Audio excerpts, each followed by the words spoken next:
administrator.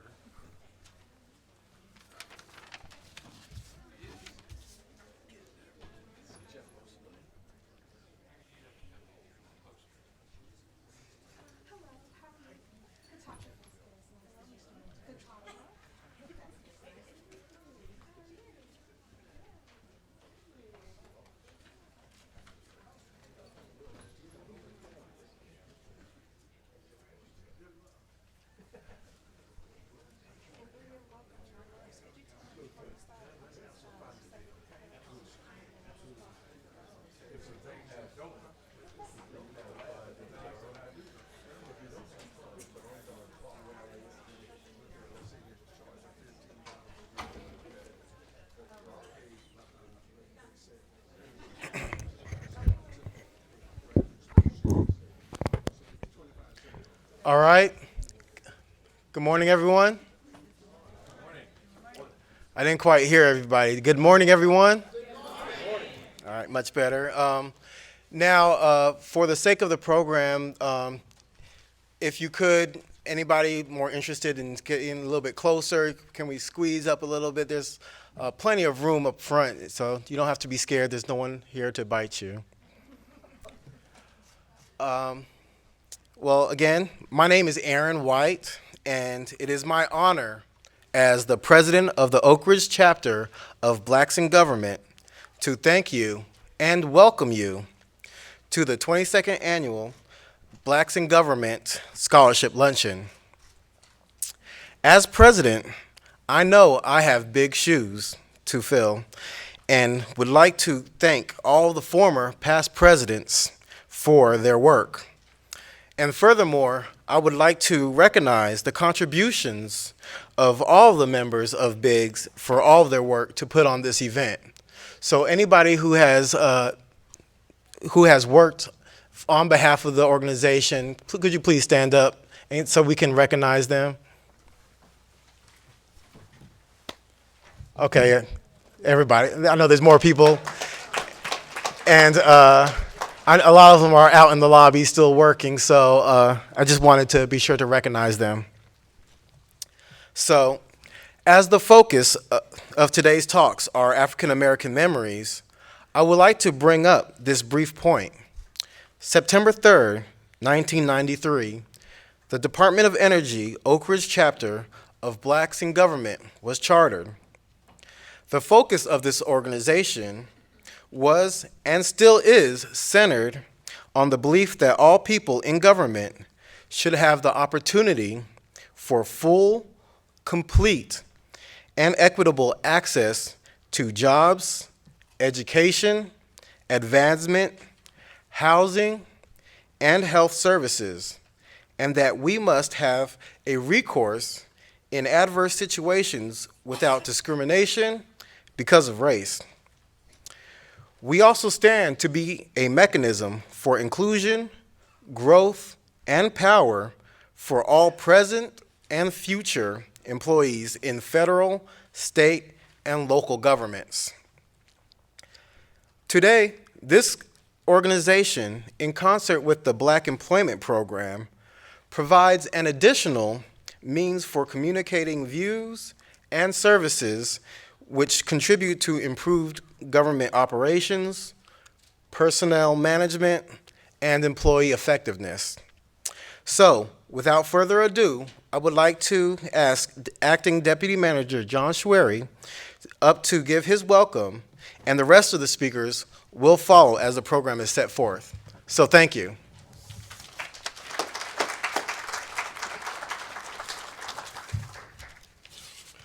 Good morning, everybody. How are we this morning? Thank you very much for being here, and I am indeed honored and very, very happy to be here on behalf of Don Thress, the acting manager of the Oak Ridge office. Don got the short end of the stick this week. He's up in Washington. I'm glad he's there and I'm not. Get to spend the time with you folks today for an event that year after year is probably, without a question, one of the best events that the employees of the Department of Energy and the National Nuclear Security Administration put on throughout the year. Before I give you a few other thoughts that I have, I want to introduce a couple of special guests who took time out of their day to be with us. First person I'd like to introduce is Charlie Hensley, and Charlie is a member of the Oak Ridge City Council. Charlie, welcome. And I believe we have Mr. Ricky Hall, and he is the Vice Chancellor at the University of Tennessee for Diversity and Inclusion. And has he made it here from Knoxville yet? No. Okay. Well, we know we can't blame it on the weather. Yeah. So I had a few prepared remarks, but I'm not going to read to you today because I want to take a few seconds out of your time to share some thoughts that I've had every time I've come to an event like this, and in particular the Blacks in Government Annual Scholarship Lunch. When I sit through these events, especially this one in particular, I always walk away with a few things that I'm very, very thankful for. And I want to share 2 or 3 of those things with you today. Maybe you'll agree with me, and maybe you've got some other things that you're thankful for that you can share with us. The first thing I'm thankful for is that we're here today and that it did not snow last night or this morning. The reason why I say that is because yesterday Tanisha caught me in the hallway and she said, "What are we going to do if it snows?" And I said, "Well, what's the forecast? I haven't heard anything in the last couple hours." And she said, "Well, they're calling for 1 to 2 inches north of I-40. That's okay. First, are there any meteorologists in the room? Okay, because I'm going to dog them right now. You know what 1 to 2 inches north of I-40 means? One of 2 things, either nothing or 10 inches. So we are thankful that we are here this morning and we did not have any problems getting to work. As I mentioned a second ago, when you look at what the employees of DOE and NNSA do in Oak Ridge for the workforce and most importantly for the community, events like these are becoming the trademark of what it is that we do. And what I take away from sitting in the audience is listening to the speakers, and we are extremely blessed today to have Will Minter, and you'll hear a lot more about Will. We are blessed, I think, to have employees who think not of themselves. They think well beyond their organization, but they think broadly, and that includes the community. So I am very, very thankful that we have employees like Tanisha, Katatra, folks from the EM office, the NE office, National Production Office, that are very selfless in their time. They do great things at work to make our work environment better, but they go that extra step or 2 further, and they do everything they can to make the community better. And what better way is there to help the hopes and dreams of kids, students in this area, who have done the right things themselves up to this point in their lives? They have made a decision that they want to get an education. They want to better themselves so they can better the community and, frankly, better the world. These folks that are receiving scholarships over the last 22 years from BIG, over 100 scholarships, I believe. This is a contribution to those folks because one of those 100 scholarship recipients and those that will come after the children today may very well be the next person that does the next moonshot, or more importantly, and more near and dear to our hearts here, one of those boys or girls may be the next ones that does the next Manhattan Project, for the United States. So I am very, very thankful that we have employees at every one of our sites in Oak Ridge who take the time to do the right things. And for those of you who have ever been involved in organizations that help the workforce or the community put on events like this, you know that that is a tremendous amount of work. They do it selflessly, and they do their full-time jobs at the same time. Nothing falls through the crack. Everyone benefits. So that is really what I'm thankful for when I have the opportunity to come to events like this and share that with you. I want to ask you to join me in thanking not only the folks from the Blacks in Government program, but the students today who are going to read some essays, and then they're going to get some scholarship opportunities. So on behalf of the Oak Ridge office, Don Thress, thank you very much for what you do.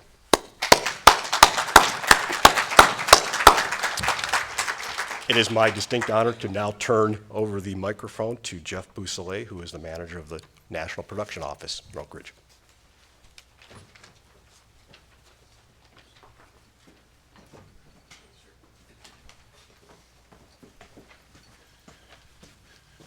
Aaron, you stole it because I was going to say good morning, everybody, but you already did it. Hi, I'm Jeff Bousselet. I'm the manager of the NSA Production Office, responsibilities for Y12 in the Pantex plant in Amarillo. I want to welcome you here to Y12 and thank everybody who's here today to support this event. It's an honor for me to be here. I was kind of flabbergasted when Richard Green came by and said, "Hey, could you do this?" And I was like, get in front of people and talk? Yeah. I mean, this is great. I really appreciate it. But I want to thank Aaron for something, what he said. A very eloquent reminder of the objectives of BIG. This is, we all should hold those dear to our hearts, to what we can do for our community, for our organizations, for our people. And John, when he mentioned what we do for our organizations, what we do for the community, and we give these scholarships to help people realize their dreams,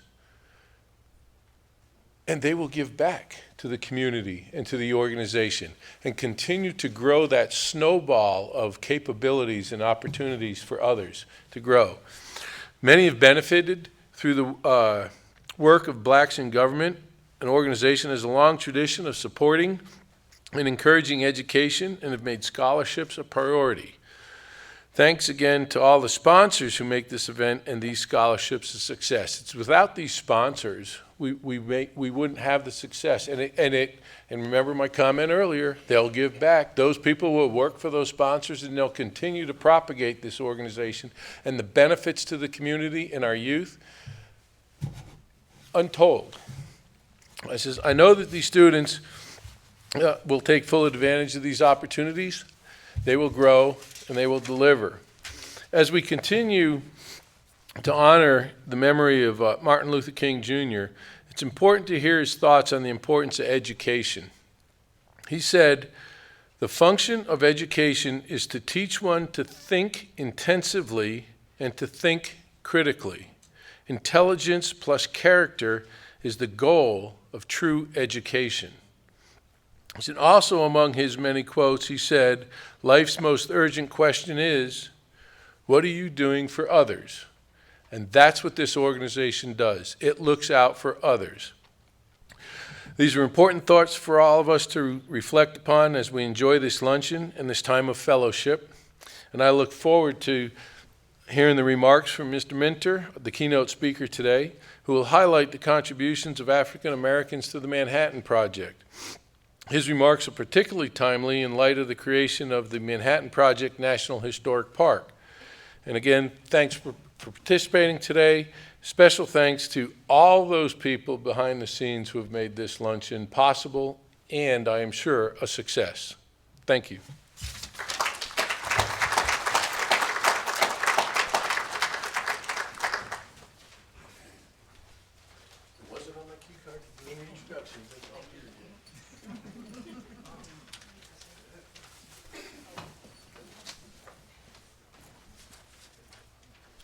Good morning, everyone. My name is Daytwana Mitchell, and I represent the Office of Chief Counsel for the DOE Oak Ridge office.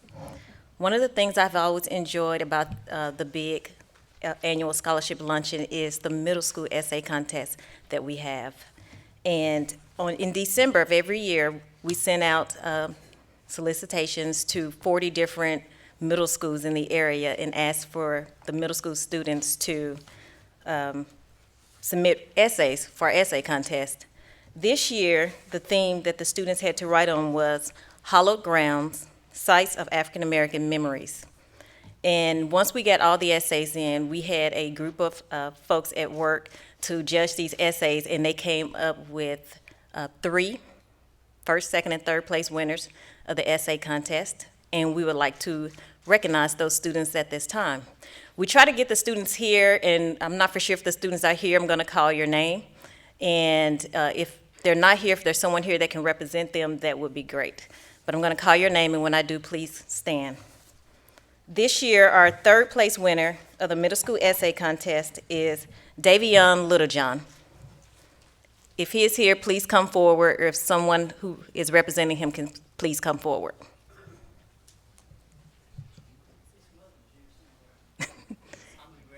Okay, would you like to come up?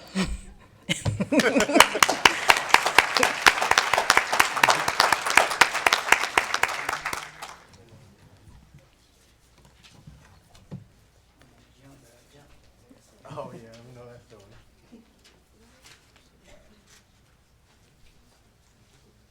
Davion Littlejohn is a 7th grader from Robertsville Middle School here in Oak Ridge, Tennessee.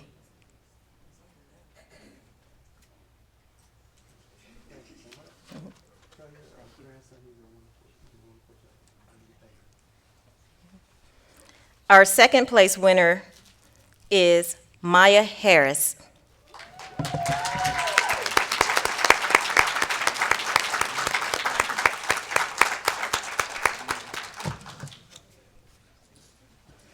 Maya is an 8th grade student from Jefferson Middle School here in Oak Ridge, Tennessee.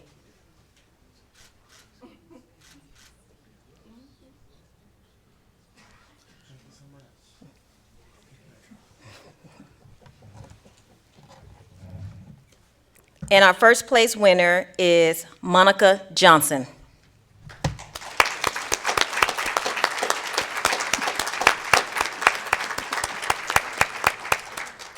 Monica Johnson is an 8th grade student who also attends Robertsville Middle School.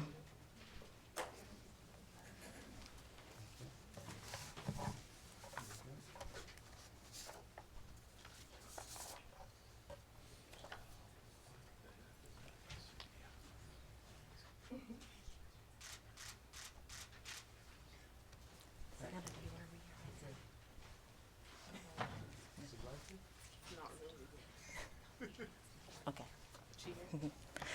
Actually, the two students who weren't able to make it, this is Monica's older sister. The two students who hadn't made it yet are actually coming through the door now. Next on our program, we're actually going to have the first place winner, Monica Johnson, read her essay for you all. So she'll walk straight in and start reading. No pressure at all. As we say in the South, bless her heart. But as she's coming up, and she's coming down, let's give her a hand.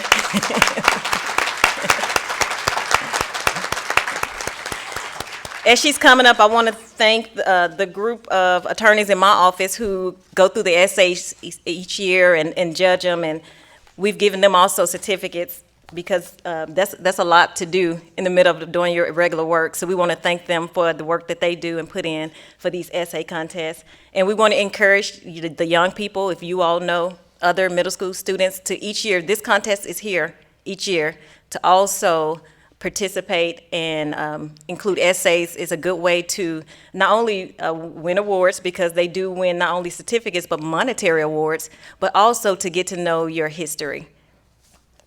So at this time, we're going to have Monica Johnson come up and read her first place essay.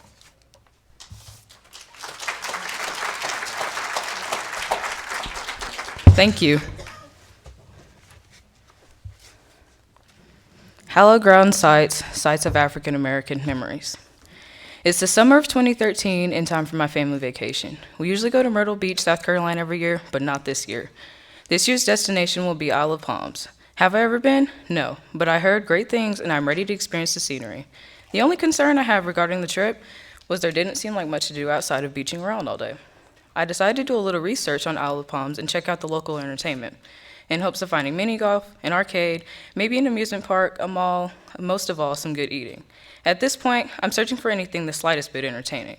One can only imagine my disappointment when I found nothing in Isle of Palms. Based on my research, I mentioned to my parents that Charleston was only 12 miles away, and there seemed to be quite a bit of possibilities there. Of course they, along with my uncle, were already aware Charleston was close by, and the trip was already in the works. We arrived at Isle of Palms, and just as I was expected, it was beautiful. We did our usual beach bumming and hanging around the house, joking around with my cousins. The adults then began to plan the outings. Outings for me equal fun and adventure. You can only imagine my reaction when the outing was to visit a slave plantation. What? Now this was different. Although I was excited to have something to do, I didn't know what to expect. All I know about a plantation was that I had seen on television and read in the book. We visited the Boone Hall Plantation, located in Mount Pleasant, South Carolina. As we approached the plantation, I was surprisingly caught off guard by the oak trees that created such a grand entrance to the property. Surprisingly, it was stunning. At the end of the long driveway was a main house. The house sits at the end of the road as if something amazing were to happen once you arrive, and very similar to the grand houses you would see on television. I looked to the left, and there were 9 miniature houses lined up surrounded by dirt. To the right was the cotton gin. At this point, I was excited to learn more about the reality of what I was seeing. The tour of the property was pretty much self-guided. The main focus was the 9 tiny houses lined up where the slave living quarters were. These houses were to tell the history of the plantation. They were originally built by slaves out of mud bricks. The quarters were built in 1790 and 1810. I was absolutely amazed by what I saw. It's only one thing to read about Black history, especially slave history, but it's quite another to be able to see, touch, and emotionally feel it. It was intriguing to learn that as many as 6 families shared one living quarter, and many slaves was a sign of prestige and showed your wealth. The most eye-opening thing to see was the actual cost of a slave. Some of the different factors determining costs were age, height, weight, and even physical capabilities. I was kind of surprised and confused to learn that a plantation and still operation as an agricultural farm. Who knew? I think I just assumed anything associated with slavery would have to be torn down, but history is just that, history. Off to Charleston we went. Yes, shopping, food, and more adventure. And adventure was definitely what it was. Our next stop was a slave trade museum located in downtown Charleston. When we got to the museum, my initial reaction was slight disappointment, maybe because I was expecting a typical museum. This museum meets one with more summer novel worth of reading for English class, but of course, I began to read, and read. The next thing I knew, I could not stop reading. The reading material in the museum turned into a culture shock, reality awareness, and in-my-face education. To learn that slavery trading was such a major part of the economy was hard to comprehend. To learn that there were a literal account for each slave, along with the roster, was also hard to comprehend. Looking at the visual of how slaves were stacked and packed on the ships was oddly fascinating. To learn that finally that the museum used to be the ground for slave trading brought reality to it all. The city Charleston was built on the labor of slaves.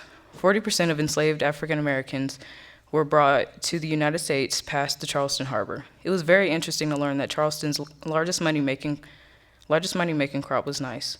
Slaves were imported from the rice-growing regions of West Africa because whites could not figure out how to grow rice in the lowlands of South Carolina. The labor was too intense.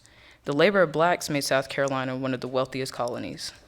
As a kid, no one thinks of slavery as north-south, not worldwide. Parents talk about these events, and children read little about it in school, but now my trips to both Isle of Palms and Charleston opened my eyes to slavery in a much broader scale. Did I understand it at all? Absolutely not.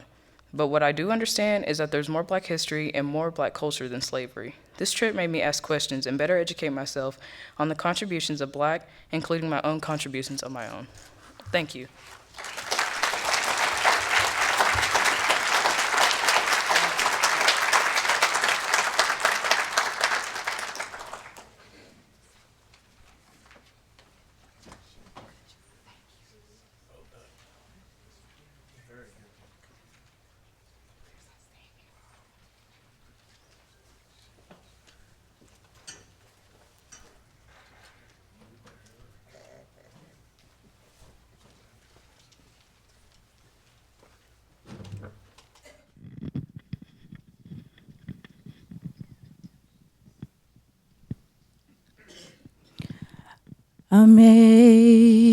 Amazing grace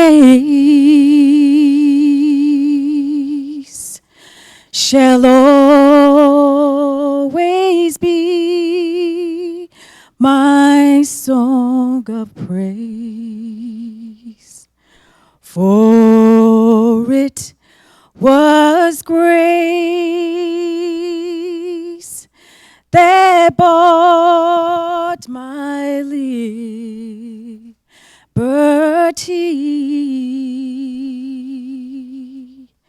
I do not know just why he came to love me so. He looked beyond my faults and saw my needs.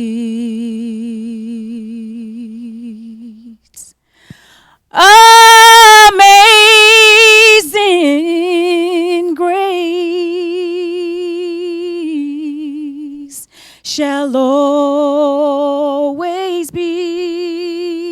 my song of praise. For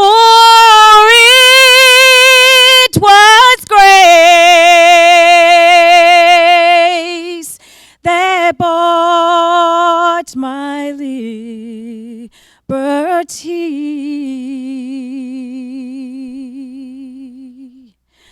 I do not know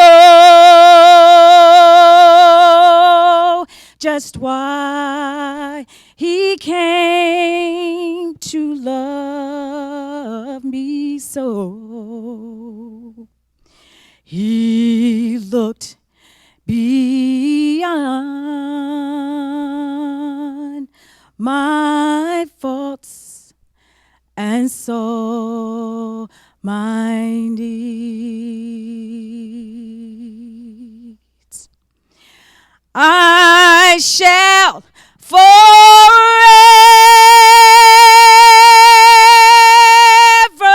lift mine eyes to Calvary to view the cross where Jesus died for me.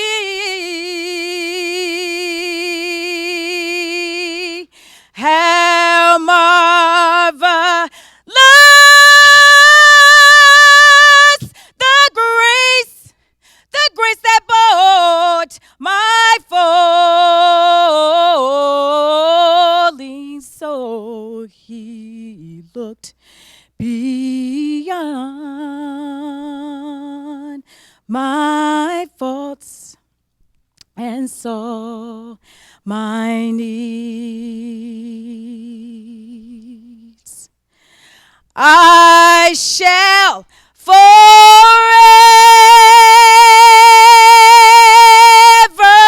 lift mine eyes to Calvary to view the cross where Jesus died for me. How marvelous the grace that bought my falling soul. He looked beyond. He looked beyond. He looked beyond my faults and saw my needs.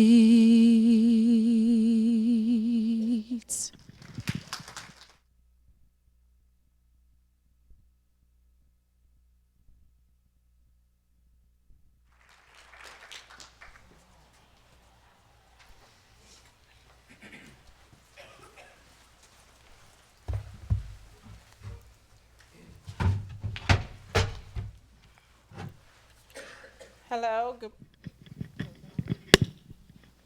Okay. My name is Tanisha Smith-Wims, and I would like to thank Miss Yvette Woods for that wonderful solo. Miss Yvette.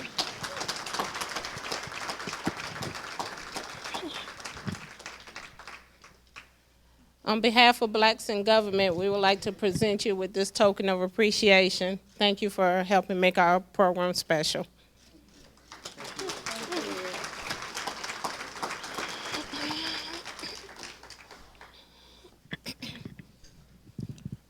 Okay, it is my pleasure to introduce our keynote speaker, who is no stranger to Oak Ridge. In fact, if you just walk the city with him for 5 minutes, count how many times you will hear people say, "Hi, Mr. Mentor." Known as Mr. Oak Ridge, Will Minter has spent more than 42 years creating excitement through his unique brand of leadership at work and in the community.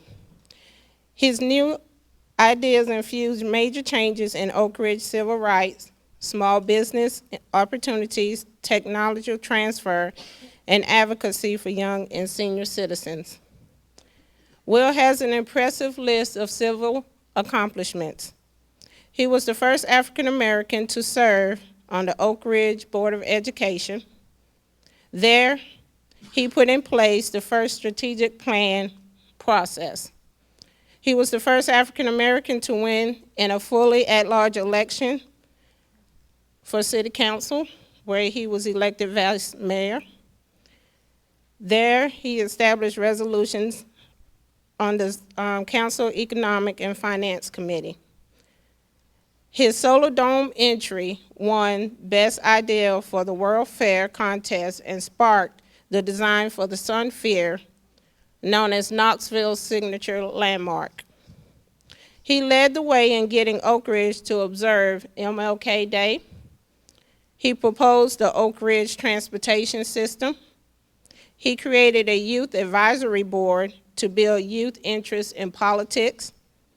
He developed a strategy to rebuild the Scarborough community, even when a freeze on raising tax was in effect. Now, beyond Oak Ridge, Mr. Oak Ridge continued to make its citizens proud. As president of the National Black Caucus of local elected officials, he represented more than 3,000 city mayors and councilpersons. During that time, the famous Prince performed at 2 receptions at his studio for him and his guests. President Bill Clinton invited Will Minter to the Oval Office to talk about crime and affirmative action. He won wide praise for his professional expertise. He was the first African American division manager for UT Battelle LLC. He created the first DOE National Small Business Conference. He also created a DOE Day of Science, which brought more than 1,400 college and high school students and professors together to talk about science and technical careers. He earned a DOE Lifetime Achievement Award, Black Engineer of the Year from Career Magazine, and special recognition for leading DOE in minority business technology transfer. In fact, Will Minter has earned more than 75 awards and honors, including recognition by a president and 3 secretaries of energy. Mr. Minter has 2 hobbies, history and politics. Most of you probably guessed that. Ladies and gentlemen, I proudly present one of Oak Ridge's finest sons as our keynote speaker for this important occasion. Please help me welcome Mr. Will Minter to the stage.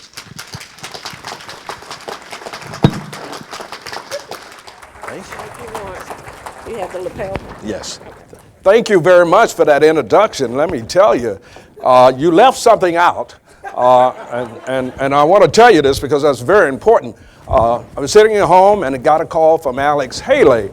When he came to town, we both made the front page at the same time. He said, "Will, I'd love to meet you. Come on up." I did. We became good friends, and he sparked me into this history stuff. But lo and behold, when Oprah Winfrey came to town, he asked me to come up and talk to her and welcome her to the area. So I brought this big, long key to the city to give to her. I was single at the time, looked over there at Oprah, and she was looking good. She looked at me. And I thought, oh my God, I could become Will Winfrey. But I did better than that. I wanted you to know. That scared the hell out of me. So I went and I found the prettiest lady I could, and there she is, my wife, Carolyn. She's here. I've got a task to do, and I've got to walk you through this history of contributions of African Americans and the folks that helped them. You see, nobody has ever built a bridge by themselves. They've had help. And we've always had whites who joined us to help make things better. When I was here, that was my only job, was to make this city look like the country. And I hope our DOE And leaders here will continue that effort and do better than what they are doing now. Not that they're doing bad, but none of us have reached that goal. Let me walk you through this history, and it's a unique program. I'm gonna have to move fast because they told me the last speaker spent an hour. My job is to spend 20 minutes and give you a full history lesson. No way in the hell I can do that. Is that word all right? So some people are going to be embarrassed because you got left out. That's all right. You can blame Katasha for that. My job here is to talk to you about the beginning, 1801. You know, this area was covered with Native Americans, so we didn't have a lot of big history in this area. So the first slaves that came here came in 1801 up. And yes, that's the small number of slaves that we had in this area. There was no city. So I'm going to tell you a little about the contributions of slaves. That's Levi Weaver. I rediscovered this guy. He was already discovered because he was already here. Nobody ever discovers anything, but you rediscover things. When I read the story about Levi, I began to dig into, and I had that bug on history, so I dug up what this guy did. This guy was a mastermind with training mules. In fact, when he would show up, he would get up under the mule and lift him up. Lord knows he trained that mule to do that. But he pulled so many people out of trouble with his mules, he became famous. And I think his great-grandson is here. Joe Weaver? Yes, sir. When I did this and I traced it down, I said, Joe Weaver, Kunta Kinte, I found you. And I was just so happy to be able to tie somebody into what was going on then and now. And that's his great-grandson. And there was another story of a famous guy. He was a slave. But let me tell you, Dr. Milton was a doctor in this county, and he would go off, but he was also the court clerk. Well, when he left, guess what he did? He left his slave in charge of the courthouse. And the slave became so good, he was giving speeches, and white folks would say, who should I vote for? Yeah, that's John Tate. There's a whole lot of other stories about that, but I'm not going to go into more details. You know this lady? You've never heard of her. How many of you know the story of Little Lord Fauntleroy? They made us all read that when we were kids. Well, guess what? Aunt Priscilla, not the white nurse, raised that boy. And she died on her deathbed saying they left that black mammy out of that picture. Oh, that's what happens to us, is our history just get pushed to the side. So I'm going to bring it out to today. I'm going to tell you things that you've never seen before or heard of the contributions of African Americans. And I hope we never repeat the things of the past. Letting that lady die knowing that Little Lord Fauntleroy, she raised that baby. And the lady that she raised it for left her out of the book. We got plenty of stories like that. That's a typical slave quarter. I don't want to go too much in detail like that. But those are the things that people died of, both black and white back then. I don't know if you know those things, but I'm not going to attempt to tell you what that is. 2 reasons. I don't remember all of them. Secondly, I certainly don't want to try to go through all of that. You didn't pay me enough. But those... The African American Burial Ground, myself and Horace Miller rediscovered this place. We went up in the woods. We kept hearing there's a slave cemetery somewhere around here on the DOE site. So at the time, I was working in reservations all over the place, looking at the area, and we went out looking, and we found it. We rediscovered it, and within 60 days, 90 days, I think, we raised $70,000, and look at it now. It's a beautiful sight. But I'll have to tell you some other time how it scared the daylights out of me, walking through them woods, falling in a sunken hole. Horace and I ran home because it started raining and lightning as soon as that happened. And to this day, it scares me to think about going out there. You know, the Manhattan Project after slavery, you know, you had a little reconstruction going on. So, you know, yeah. That science in that secret city is so beautiful. I'm going to try to go through it. Everybody knows the story of Einstein, but I'm going to tell you something about him you didn't know. But anyway, he was encouraged to write the letter to Roosevelt to remind them, look, the Germans are getting ready to do something with the atom. They've split it. We've got to catch up. And so President Roosevelt immediately moved to do that. And that's a copy of the letter that he wrote. Of course, it wasn't typed, I don't think. But anyway, that was the stadium in which all of this took place. And I'm going to tell you things about this that's going to blow your mind. Are you ready? Well, guess what? There were 15 African-American PhDs right there in Chicago helping them create the fusion and all of the science that took place. How many of you knew that? Not a single hand. And let me tell you, this guy was called the Negro Genius. He had a PhD from the University of Chicago, a white school, by the age of 19. By the way, he graduated from college at 13. Yes, Dr. Wilkins eventually worked at the Argonne National Lab, and the famous Wigner, who was one of the chief guys in charge, he co-discovered the Wigner effect. That's some scientific term. I'm not a scientist, but I'm sure my guys at the lab and other places know about that one. Would you believe that? And several other inventions. Here's another gentleman that was honored by the Secretary of War for his work on the production of the atomic bomb. But let me go back. When Weinberg came here with all of the rest of them, they brought him here. Well, Jim Crow was here, and it was Tennessee. So they turned him down and sent him back. One of the smartest men we know. He was called the Negro Genius. So this guy was not allowed to hire at the Kenton Laboratory. That's why you're hearing it for the first time. And you remember this, please, because there were more scientists, nearly 15 of them. All of them had their PhDs. This guy worked with Einstein. Tell your kids that. Doggone right, he had his PhD working right with him. How many of you have your PhDs? All right, we got 1 and 2. All right, thank you. You just got recognized. It'll be $5 later. Dr. Samuel Massey, who I knew personally, was the manager of the Argonne National Laboratory, the director. He went on to go to Morehouse College, and I met him there, and I was just so at awe when Dr. Trevor Peace and I went down to talk to him. I was so nervous I couldn't say anything. Oh, I met somebody so great. But anyway, he was there in Chicago when they came up with that idea or that science to create this atomic bomb. You ought to be proud of the contributions that they're making.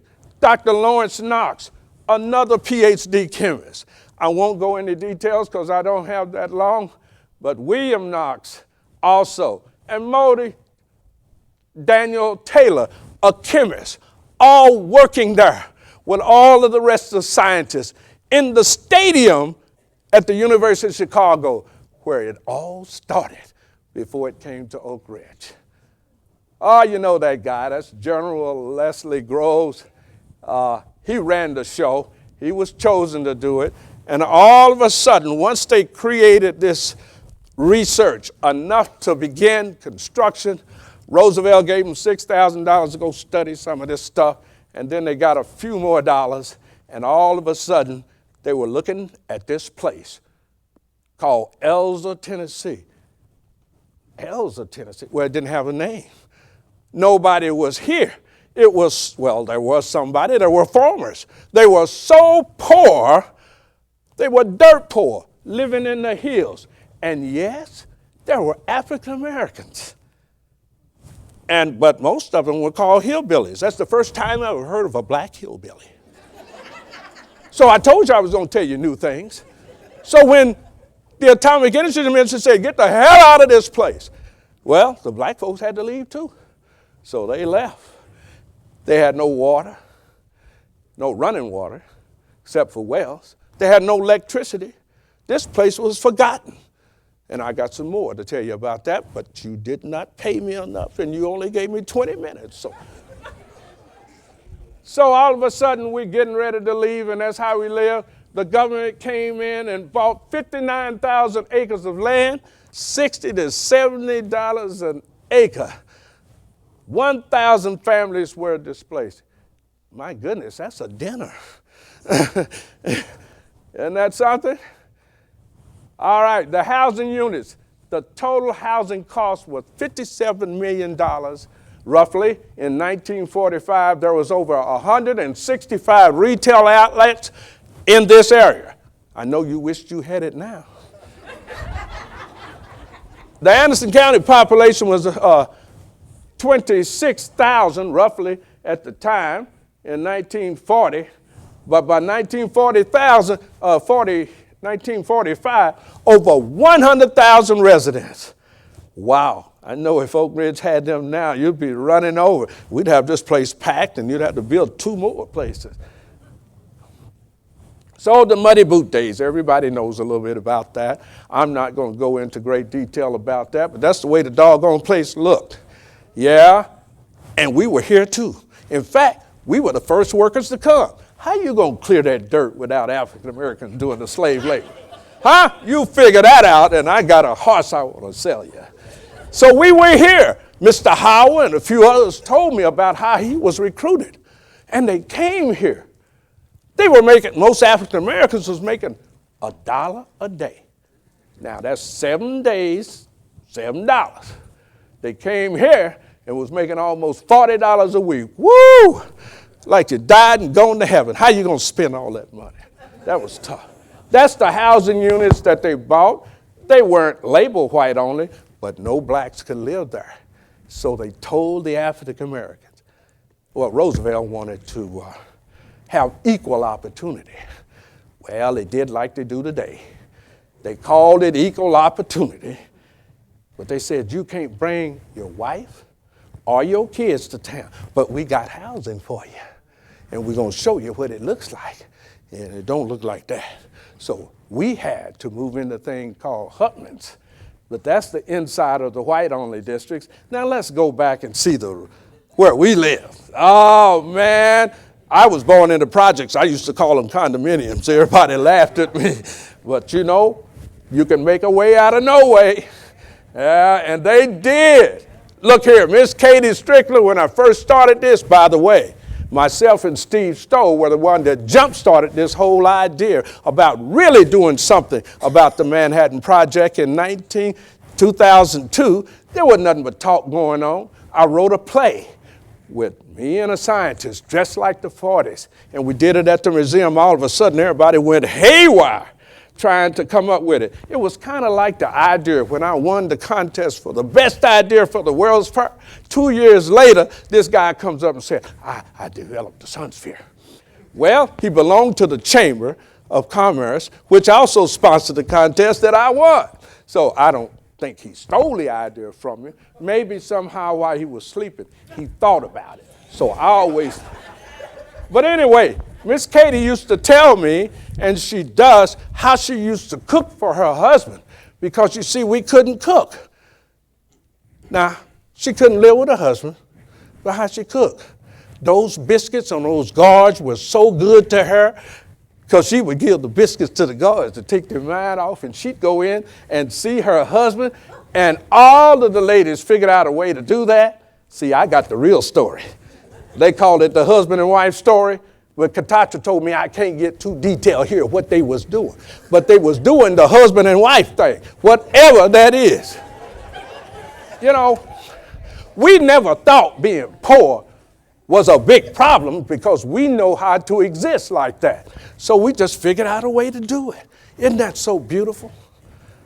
Oh, that's the other side of town. They're swimming in a pool.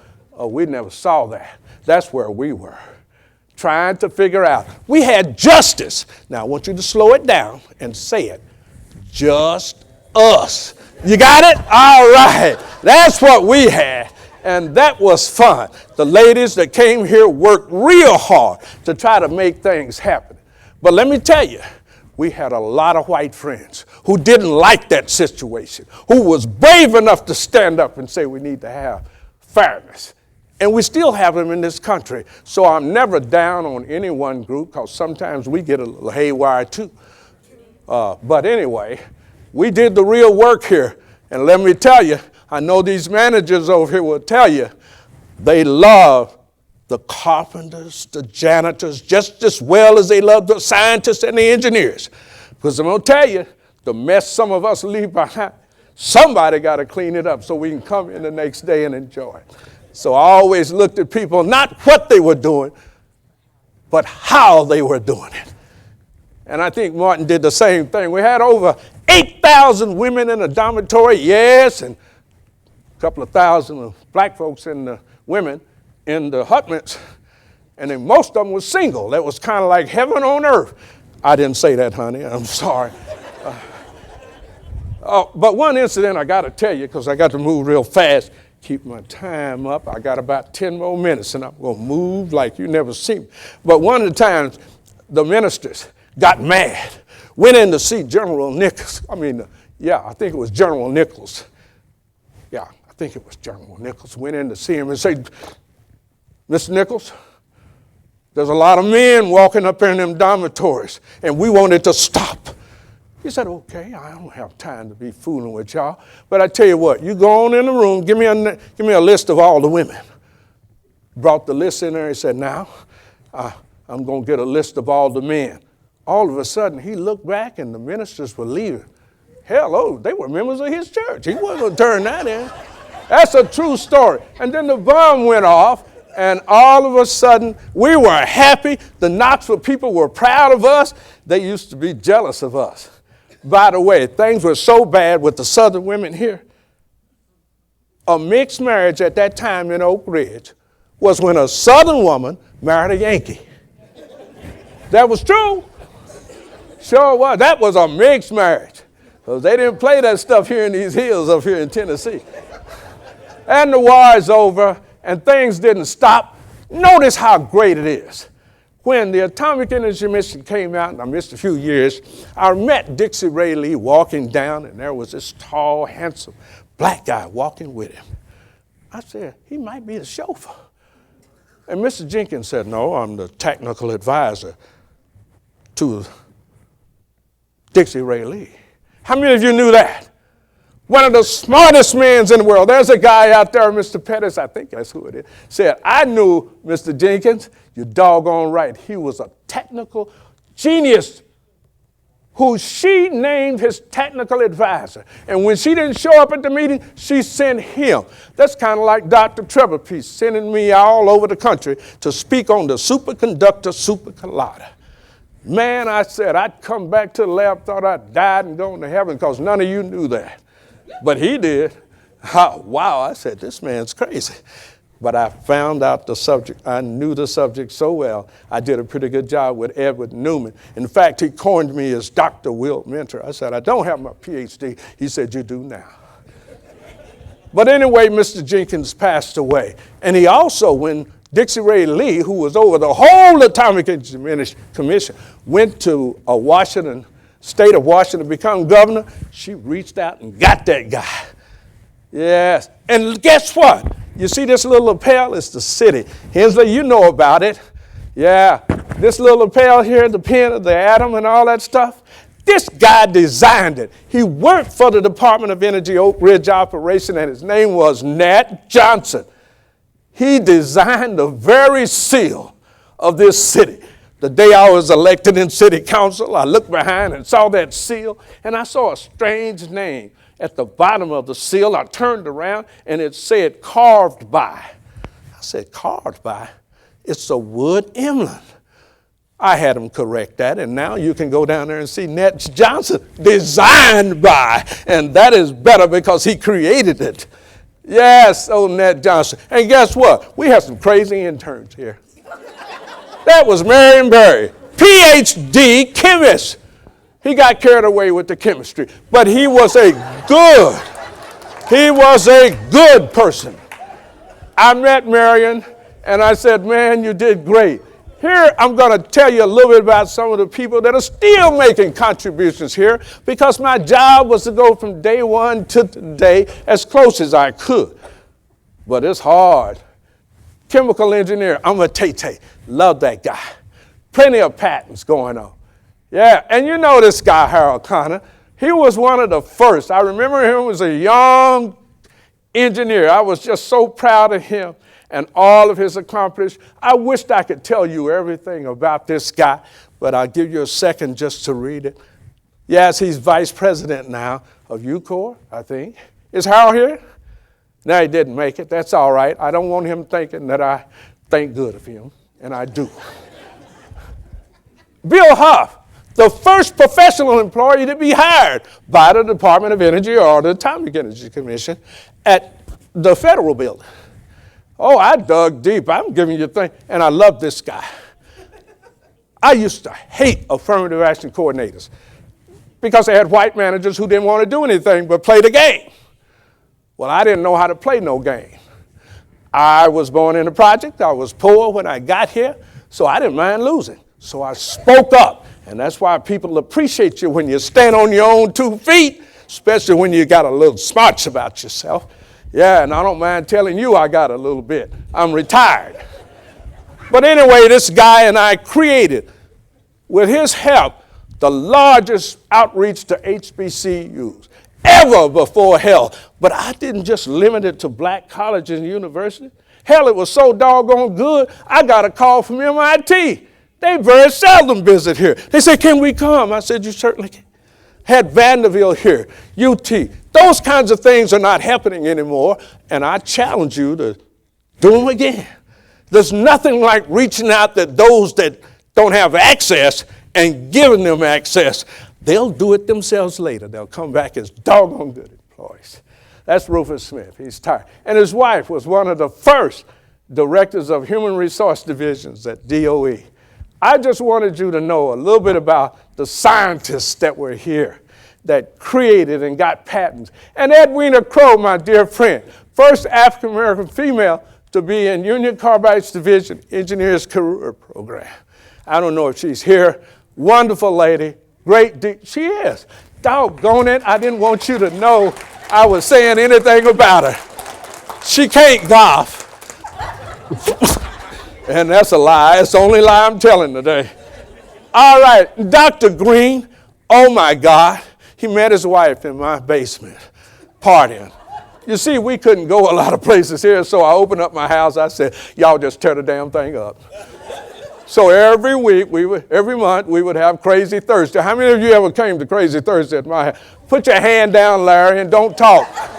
From 6 o'clock in the afternoon, after work until 6 in the morning. That's what I put. Everybody said, no way. Well, they put me to bed and left. But the last guy left at 7. He cleaned up. But old Dr. Green is doing great things in transportation services at the Department of Energy. I think he's going to be the next director of the Oak Ridge National Laboratory. Oh, I'm sorry, I didn't mean to point to you, sir. But this guy's got it. I know it. Yeah, and Larry Kelly. He's departed, but he was DOE first site manager. But Robert Poe was the first deputy site manager. You got a great deal of history. I used to brag about it in the White House where I would go. Yeah, I've been there 3 times. Yeah, I was over all the black mayors and city councils, and I was over a whole lot of white folks too, nearly 12,000. I was on the first one in African American in Tennessee to be elected, and I was the first Oak Ridge public official to work on the board of directors of the National League of Cities. That's every city in the country. And I loved economics, so that was my area. Excuse me. Well, we're faking here. But anyway. And that's my great friend. Let me get over this mic. And that's Cassandra McGee Stewart, who just won DOE's Small Business Program of the Year. So not only are we making history, we continue to do it. And that's my friend, but I have a lot of friends. I met with all of them in 1998 when I heard about there was some blacks here. And Katie just fired me up, so much so. She used to tell me how they would sneak over there to see folks. Yeah, one day on Valentine's Day, this lady was so scared to go over there to see her husband because they were separated. Well, the ladies sneaked by and they fed him biscuits and they put that lady over that fence. Boy, there was some good guards going on back there, and I love the security. So you see, they made a way out of no way. You can't push a person down unless they want to be down. That's the way I think. And let me thank you, Katatra, for crazy enough to ask me to come back to the city that I love. I live in Knoxville. You guys stop lying saying I live in Georgia. We have a farm in Georgia where I'm raising Angus cows and buffaloes. My wife and I, the chicken whisperer, we love it there, but we also live in Knoxville, Tennessee. Thank you very much for asking me to share just a few minutes. Thank you.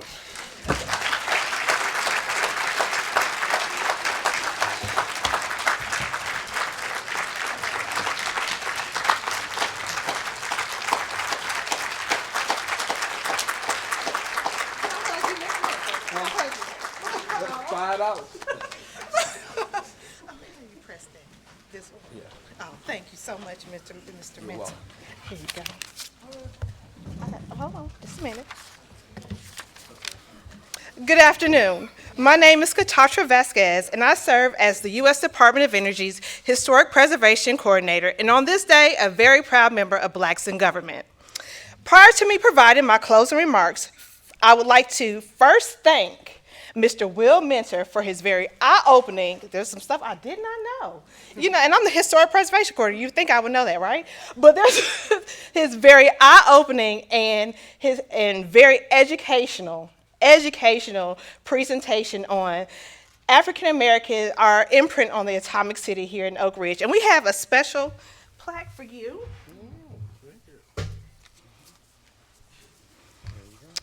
Mr. Mentor, we present this plaque of appreciation to you on behalf of the Oak Ridge chapter of Blacks in Government.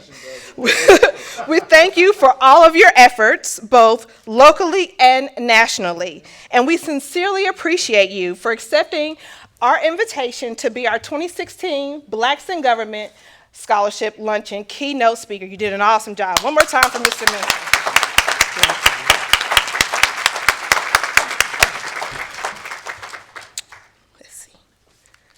There we go. There's a quote that I read that says, "One cannot tell the story of America without preserving and reflecting on the places where African Americans have made history." Today, as we celebrate and reflect on the contributions made by African Americans here in this atomic city of Oak Ridge, Tennessee, it is my belief that we must acknowledge those who took the adventure into the unknown. We saw the presentation, it was muddy streets, and Oak Ridge was unknown. So they took an adventure, they took a chance to come here to Oak Ridge, Tennessee, for the hope of a better life, not only for them and their families. And when faced with opposition or unfair circumstances, they kept moving forward and made history, not only here, but in the world. As we pay homage to those who have gone on before, like Miss Katie Strickland, she just recently passed in February. We would like to take a time out.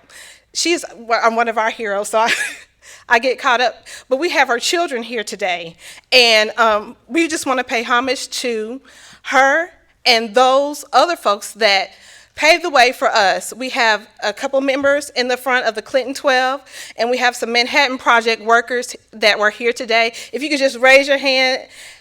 We would like to just stop right now and to tell you, if you have never, we just want to stop right now and tell you that if you have never heard a simple thank you or just your contributions being acknowledged, we just want to take time right now and say thank you for all that you have done for us to make it a better place for all of us. Can we stand and give our special guests a round of applause?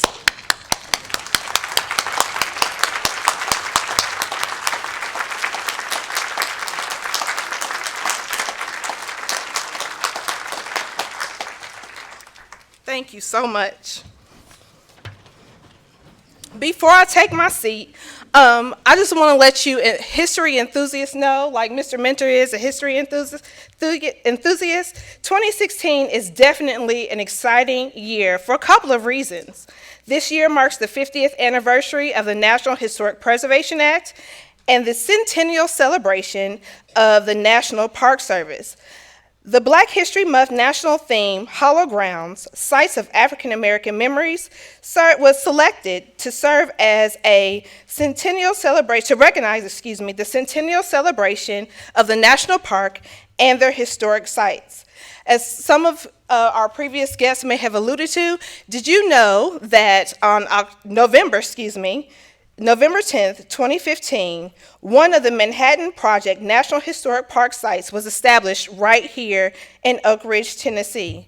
And as I am full of recognitions today, I would be remiss if I didn't ask Ms. Nikki Nicholas. She is the site superintendent of the Oak Ridge site. Is she here today? Hi, how are you doing? Would you give us a few remarks about the National Park and its location here? Can we please welcome Ms. Nikki Nicholas?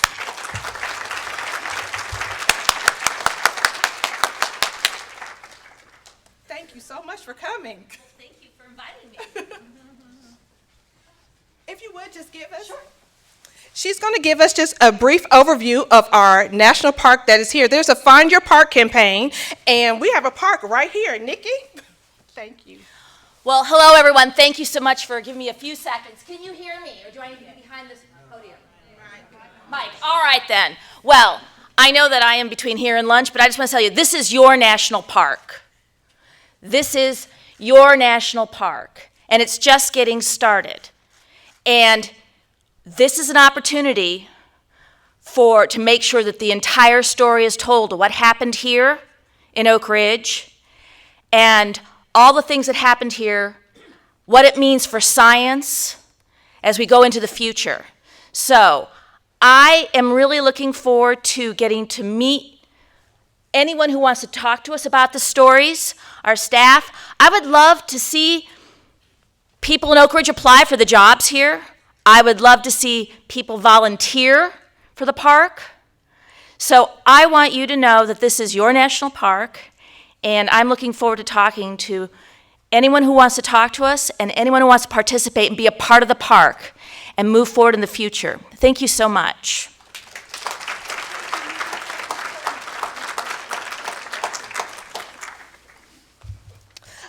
As I know you all are ready for the luncheon part, the next voice you will hear is Reverend Derek Hammond to bless our food, and then we will close out.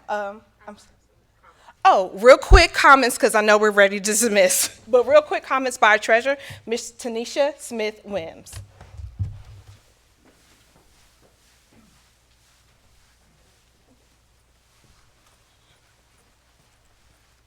Okay, I won't keep you long.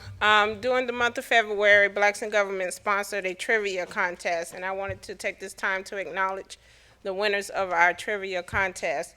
Our first place winner is Mark Widener. I'm not sure if he's here.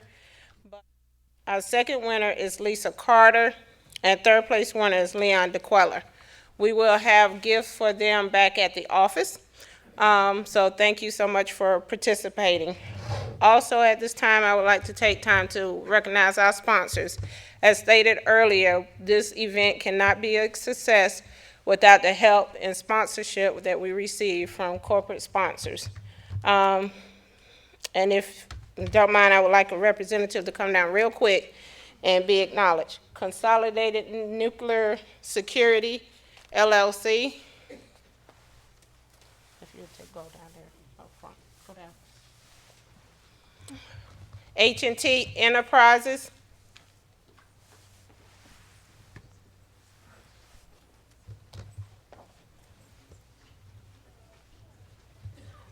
Gonna take a whole group photo as he passes y'all your certificate. The Department of Energy, Oak Ridge office.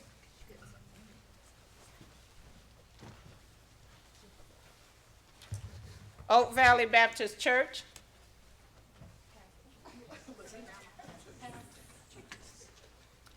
Harris Lawn Care Service.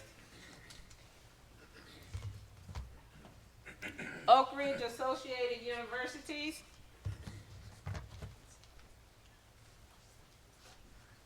And HME.